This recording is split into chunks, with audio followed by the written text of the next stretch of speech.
오늘부터 요한계시록을 공부하도록 하겠습니다. 제가 쓴 책 요한계시록으로 만나는 예수 그리스도, 이 책을 가지고 강의하도록 하겠습니다. 요한계시록은 성경 66권 중에서 가장 어려운 책 중에 하나입니다. 그렇기 때문에 이단들이 많이 악용하는 그런 책이기도 합니다. 그러나 하나님께서 교회에 주신, 하나님의 자녀들에게 주신 말씀이기 때문에 우리가 어렵지만 또 공부하는 것이 또 필요한 부분이라고 볼 수가 있습니다. 오늘은 전체적인 요한계시록 개관에 대해서 공부하도록 하겠습니다. 교재 15페이지에 보시면 요한계시록 개관이 나옵니다. 1. 제목. 이 책의 헬라 본문에는 아포칼립시스 요한누 요한계시록이라는 제목이 붙어 있습니다. 헬라 아포칼립시스는 벗겨낸다, 계시한다. 그러니까 감추어져 있는 비밀들을 하나님께서 보여주신다는 뜻입니다. 이 저자는 요한 사도입니다. 3. 기록연대. 기록연대는 로마 도미티안 황제 때인 AD 90년에서 96년경 반모섬에서 기록한 것으로 봅니다. 4. 기록 목적. 1. 로마의 박해로 배교의 위험에 처해 있는 교회에 용기를 주고 하나님께서 보호하고 계신다는 것을 확신하게 하고 그리스도의 재림을 소망하게 하기 위해서 기록했습니다. 이 장차 큰 환란이 올 때 성도들로 하여금 천국 소망을 가지고 박해를 인내하며 신앙으로 끝까지 승리하도록 건면하기 위해서 기록하였습니다. 5. 그리스도, 최후 승리자로 재림하실 만왕의 왕 예수 그리스도를 중심으로 계시하고 있습니다. 6. 주제. 요한계시록의 본문의 핵심은 영적 전쟁과 천국과 지옥에 대한 결론을 말씀하고 있습니다.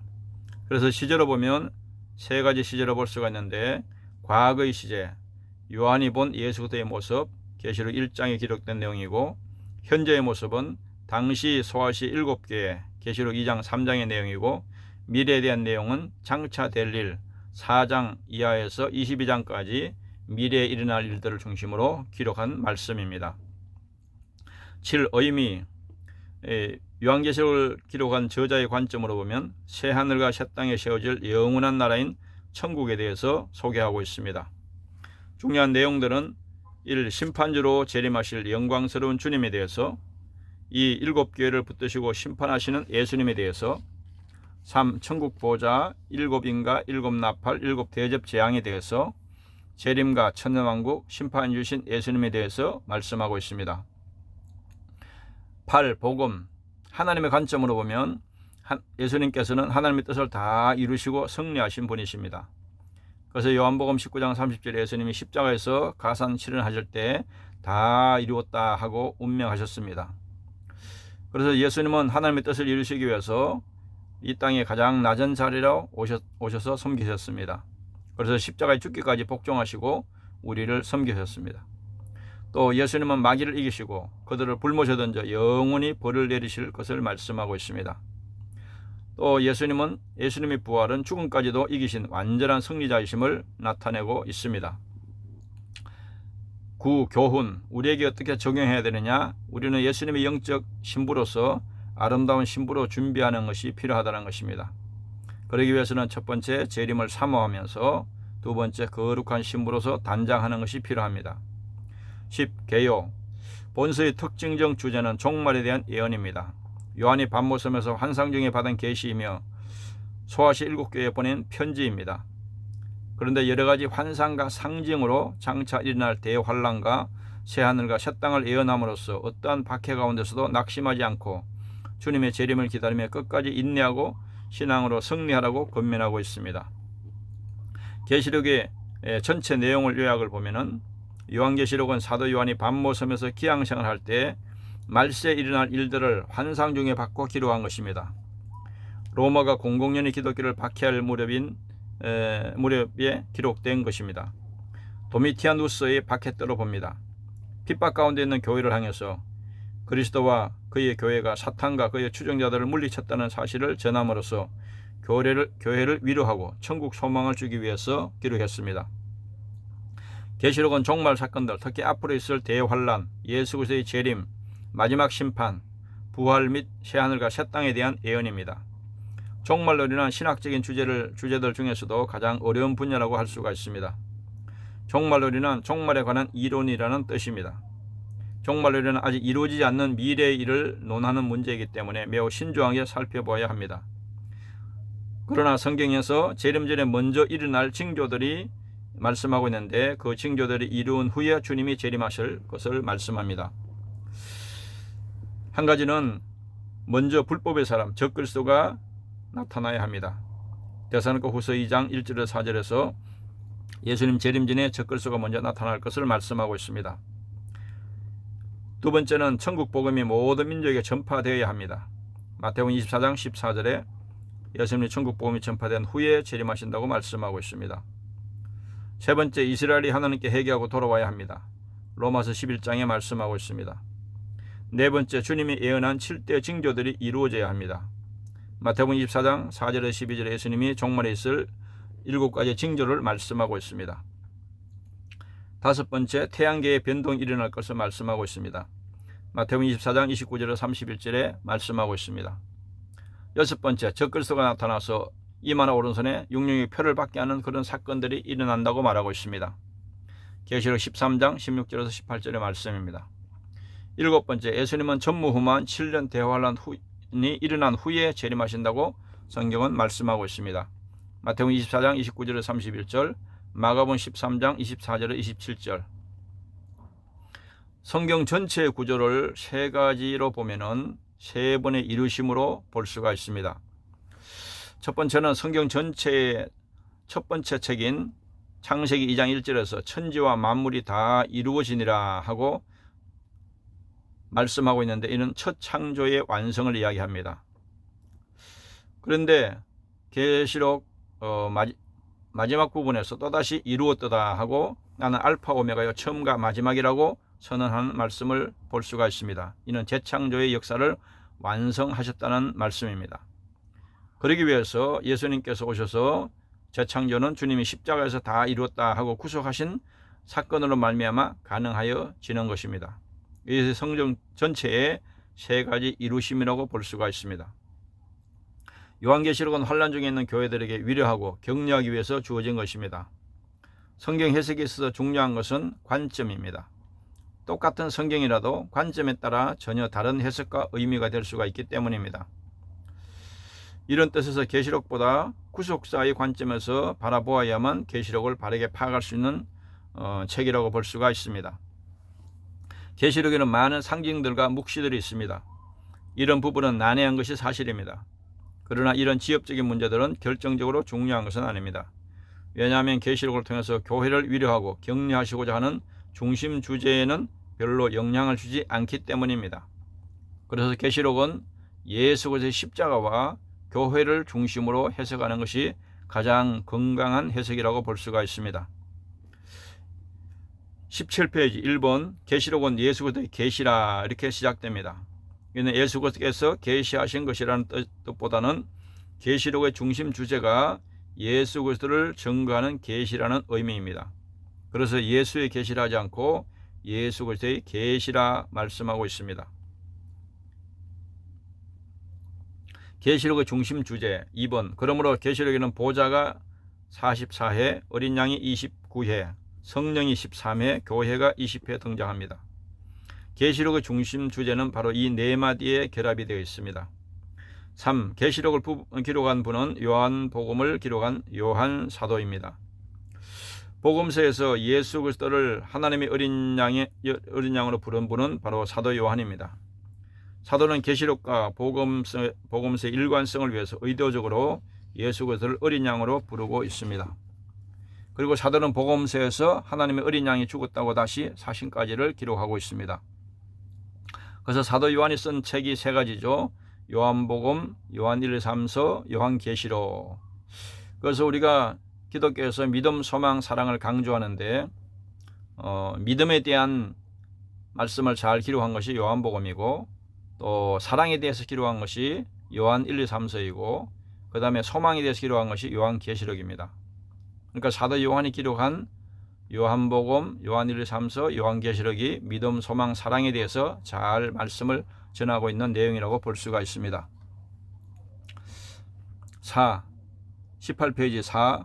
1장에서 주님은 그의 발은 풀무불에 단련한 빛난 수석 같고 재림하실 주님의 모습을 묘사하고 있습니다.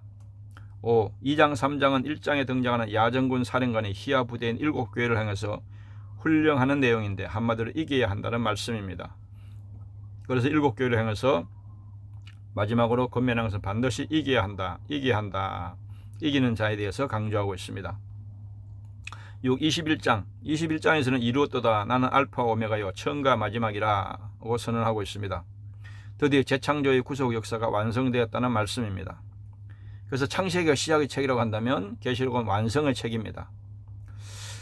무엇을 이루셨다는 것인가? 또 내가 새하늘과 새 땅을 보니 처음 하늘과 처음 땅이 없어졌고 바다도 다시 있지 않더라 라고 하신 신천신지와 함께 거하시고 함께 사는 것을 이루셨다는 말씀입니다. 영원히 하나님과 함께 계시는 것입니다. 나는 그들의 하나님이 되고 그는 내 아들이 되리라고 말씀하고 있습니다. 4장에서 20장은 그렇다면 그 중간에 있는 4장에서 20장의 내용이 무엇인가 하는 점은 분명해지는 것입니다. 우리의 대적은 누구인가?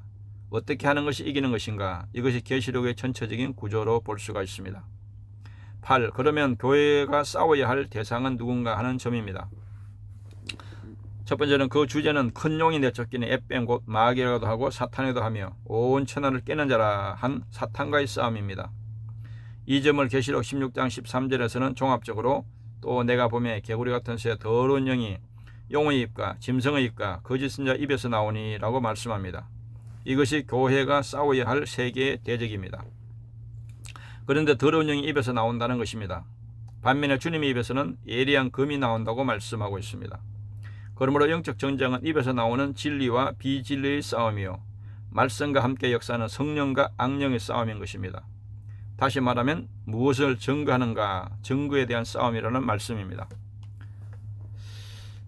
9번 계시록에는 증거라는 말이 문자적으로 13번 정도 나오지만 이 증거가 계시록의 주축을 이루고 있습니다. 왜냐하면 성령이 강림하신 것은 주님이 이루어 놓으신 구속 사역을 증거하러 오셨고 증거하지 않으면 싸움이 일어나지 않기 때문입니다. 사망으로 끌려가는 자를 구원하려고 복음 증거하기 때문에 싸움은 불가피하게 일어나는 것입니다. 또 어린 양의 피에 대해서 강조하고 있습니다. 이 점에서 사활적으로 중요한 점은 증거하는 내용이 무엇인가 하는 점입니다. 한마디로 어린 양의 피에 있습니다.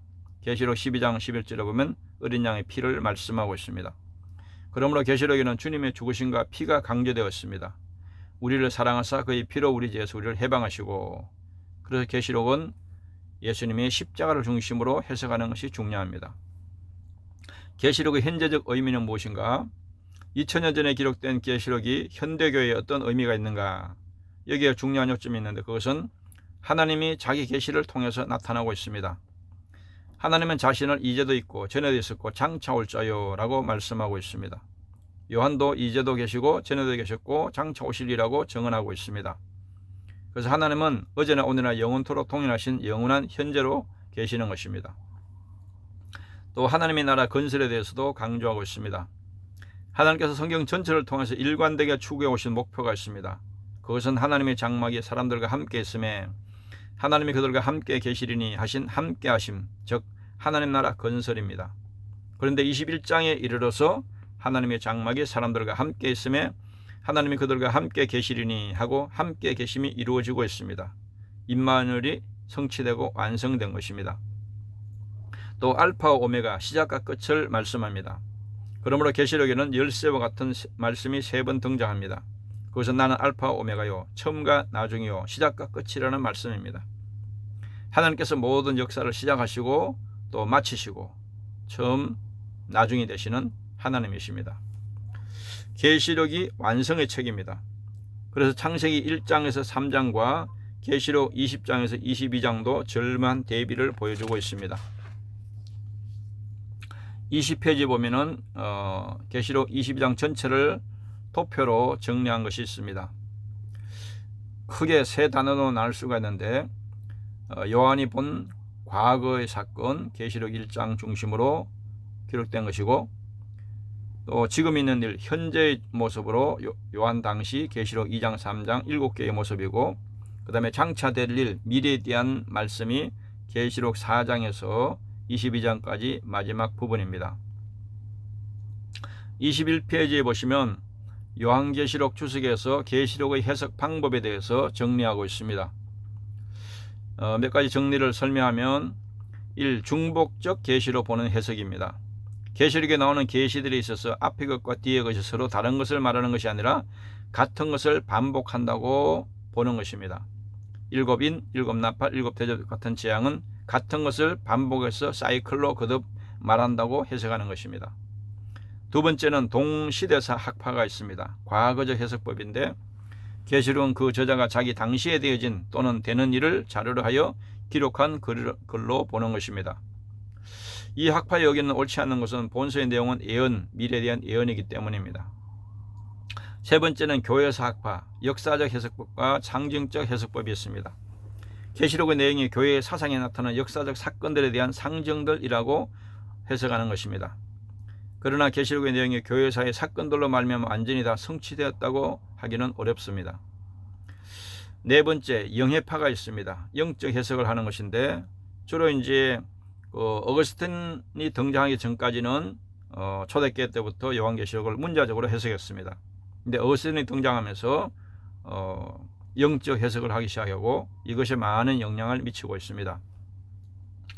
계시록의 내용을 기독교 복음의 신령한 이치들을 상징한다고 보는 것입니다. 영적으로 해석하는 것입니다. 그러나 계시록은 신령한 이치보다도 그리스도의 재림식까지 일어날 수밖에 없는 실제적인 사건들을 계시하는 것이기 때문에 이것도 전적으로 따르기는 어렵습니다. 다섯 번째, 말단파, 미래적 해석법과 문자적 해석법이 있습니다. 계시록의 내용이 주로 그리스도의 재림 직전, 직후하여 일어날 사건들을 가리킨다고 봅니다. 이 학파의 학자들은 너무 문자적 해석에만 치우치는 것입니다.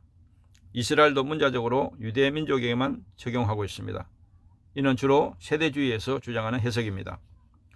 우리는 모든 해석 방법들 중에 말단파의 견해를 중시하지만은 교회사 학파나 영해파의 의견에도 참고할 것이 있다고 봅니다.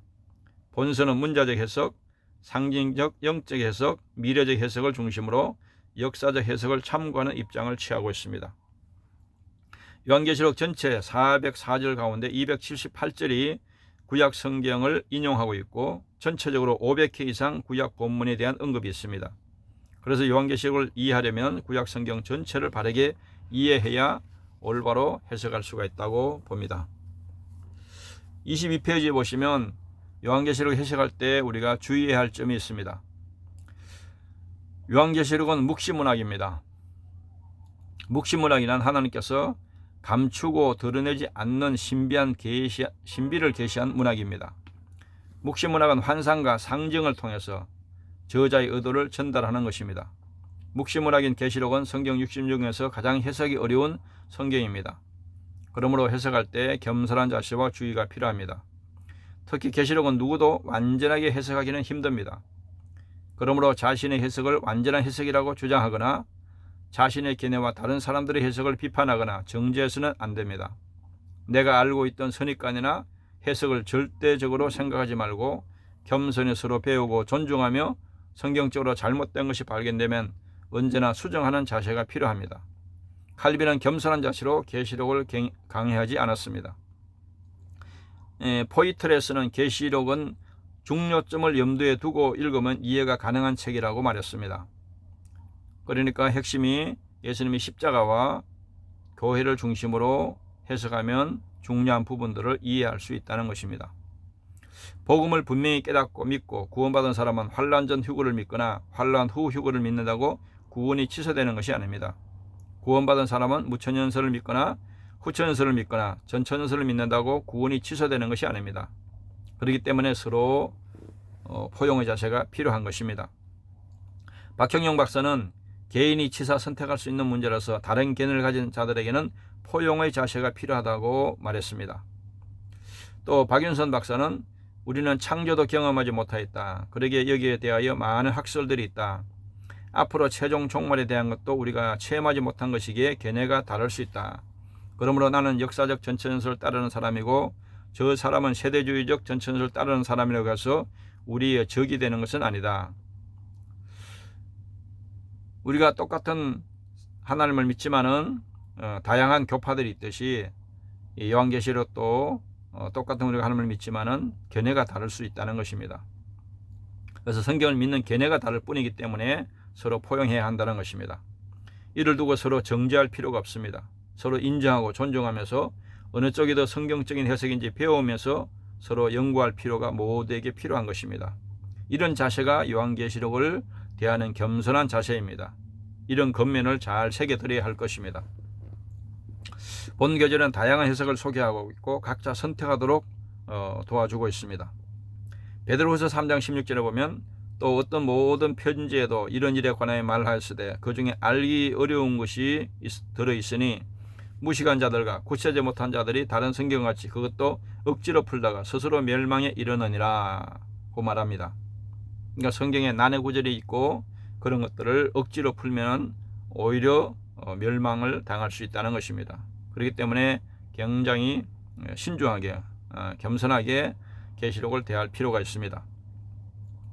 계시록은 다른 65권의 성경 해석과 일치해야 합니다. 특히 예수님께서 직접 말씀하신 마태복음 24장의 종말에 대한 말씀과 사도 요한이 예수님께 계시를 받고 기록한 계시록의 해석이 서로 일치해야 합니다. 가능한 다양한 계시록 해석을 비교하여 가장 성경적이라고 생각되는 해석과 견해를 각자가 선택하는 지혜가 필요한 것입니다. 특별히 주의할 것은 계시록을 공부할 때 극단적인 태도를 피해야 합니다. 극단적인 태도를 취하게 되면 아주 위험한 상태로 빠질 수가 있습니다. 그래서 다른 성경은 무시하고 계시록만 최고로 중요하다고 지나치게 강조하면 위험합니다. 또 반대로 계시록에 대해서 무관심하거나 좌우로 치우치지 않아야 합니다. 계시록은 성경 66권 중에 하나입니다. 성경 66권은 다 하나님의 말씀으로 성령의 감동으로 기록된 책이고 우리 구원에 필요한 말씀입니다. 그래서 계시록을 해석할 때 가장 중요한 것은 항상 예수 그리스도의 십자가와 교회를 중심으로 해석하는 것이 가장 건강한 해석입니다. 사람들은 미래에 대해서 알고 싶은 호기심이나 두려움에 빠지기 쉽습니다. 계시록은 예언이며 묵시이며 편지입니다. 예언서는 선지자들을 통해서 기록한 선지서이고 묵시는 묵시문학 형태로 환상이나 상징 등을 통해서 계시하는 것입니다. 그 위대함과 장엄함과 거룩함과 영광스러움을 잘 표현하기 위해서입니다. 서신서는 편지로서 가르침과 교훈을 기록한 것입니다. 묵시는 상징이나 환상으로 계시한 것입니다. 예언은 앞으로 될 일을 말로 계시한 것입니다. 편지는 실제적이고 현실적으로 계시합니다. 레이기는 제사법이나 성막을 글로 기록해서 우리가 이해하기가 어렵습니다. 실제로 제사 드리는 것을 눈으로 보거나 성막 건축하는 실제로 보면 이해하기가 쉬운데 그것을 글로 기록해서 우리가 이해하기 어렵듯이 계시록도 상징이나 환상으로 본 것을 글로 기록했기 때문에 우리가 좀 이해하기가 어려운 면이 있습니다. 예언서나 묵시는 현재에서 불의하고 악한 세력들에게 핍박당하고 있는 성도들을 하나님은 왜 방관하시는가의 의문에 대한 답을 주시는 말씀입니다. 악한 세력들이 영원하지 않고 교회의 핍박도 영원하지 않고 반드시 하나님의 때의 심판과 종말이 있다는 것을 답으로 제시하고 있습니다. 이스라엘 백성들은 이스라엘이 지상 왕국이 건설될 것이라고 기대하고 다윗의 혈통으로 메시아가 오셔서 하나님 나라를 건설할 것이라고 기대했습니다. 그러나 하나님은 직접 개입하셔서 초자연적인 능력으로 하나님의 왕국을 건설하십니다. 장차 이루어질 나라를 상징과 환상, 그러니까 영화를 보듯이 만화책을 보듯이 그림을 보듯이 그런 방법으로 계시하신 것입니다. 하나님 나라의 장엄함 때문입니다. 묵시로 기록하는 목적은 첫째, 호기심과 관심을 끌기 위함입니다. 둘째는 대적들에게 제시를 감추기 위해서입니다.